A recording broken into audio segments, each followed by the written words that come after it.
Habari za hivi punde mpenzi mtazamaji, ni kwamba mama mmoja anaripotiwa kulalamika huko nchini India kwa kukosa kuchukuliwa taka zake nyumbani kwake kwa kipindi cha miezi miwili.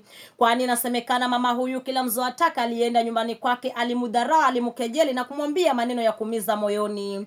Kafikia mahali wazoa taka wakagoma, wakasema ya kwamba haina haja ya kutukanwa kila siku kwa nyumba ile na mama yule. Akijua umuhimu wetu hakika atatutafuta.